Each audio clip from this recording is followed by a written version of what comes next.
Shalom, saudara dan saudari yang terkasih dalam Tuhan kita Yesus Kristus. Marilah kita luangkan waktu beberapa menit untuk berkencan dengan Tuhan saat ini, agar dari hari ke hari kita semakin dekat dengan Tuhan, sehingga hidup kita semakin diberkati dan menjadi berkat. Kencan dengan Tuhan, Jumat 20 Juni 2025. Bacaan dari surat pertama Petrus bab 1 ayat 14. Hiduplah sebagai anak-anak yang taat, dan jangan turuti hawa nafsu yang menguasai kamu pada waktu kebodohanmu. Demikianlah sabda Tuhan, syukur kepada Allah. Saudara dan saudari yang terkasih dalam Tuhan kita Yesus Kristus, seorang ibu muda memulai bisnis bersama tantenya, yaitu bisnis jual beli rumah dan tanah. Ia sangat percaya kepada tantenya tersebut dalam hal mengelola keuangan. Bisnis mereka berjalan dengan baik dan menghasilkan banyak uang. Seiring dengan berjalannya waktu, tantenya berubah tidak taat pada peraturan yang berlaku dan memanipulasi data dan menipunya senilai 300 juta rupiah. Hubungan persaudaraan tetap baik, tetapi ia tidak percaya lagi kepada tantenya dan ia pun keluar dari usaha yang mereka buka bersama. Akhirnya usaha itu tidak berjalan dengan baik dan tutup. Begitulah jika seseorang memiliki sifat serakah, tidak peduli pada peraturan yang ada, yang penting dirinya mendapat keuntungan besar. Saudara dan saudari yang terkasih dalam Tuhan kita Yesus Kristus, jika Tuhan memberi kepercayaan kepada kita untuk mengerjakan sebuah tugas, itu adalah anugerah dan berkat yang tak ternilai, karena tidak semua orang mendapatkan kepercayaan itu. Ini adalah mandat atau tugas yang harus dipertanggungjawabkan. Kita teringat kepada tokoh Alkitab yang bernama Saul.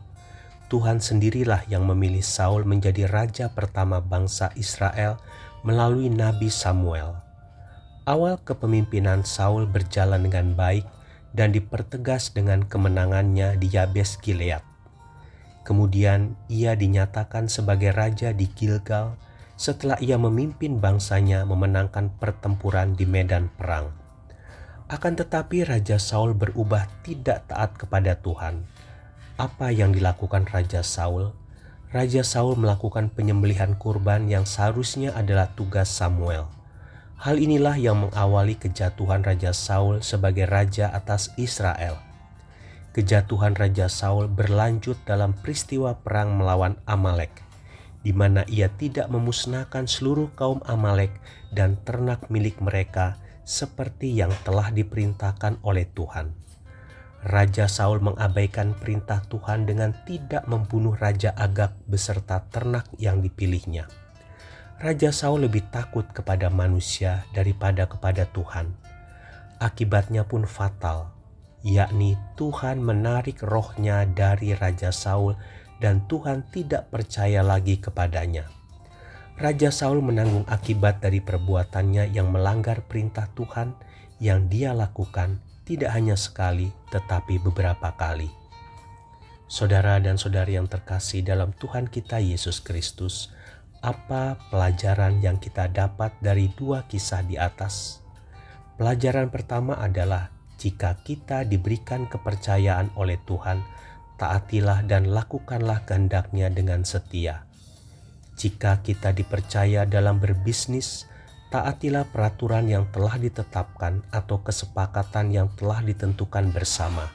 Pelajaran kedua yang dapat kita renungkan adalah jangan menyalahgunakan kekuasaan yang dipercayakan kepada kita, baik itu dari Tuhan atau rekan bisnis kita, bahkan dari siapapun yang telah memberikan kepercayaan kepada kita. Tuhan Yesus memberkati. Marilah kita berdoa dalam nama Bapa dan Putra dan Roh Kudus. Amin.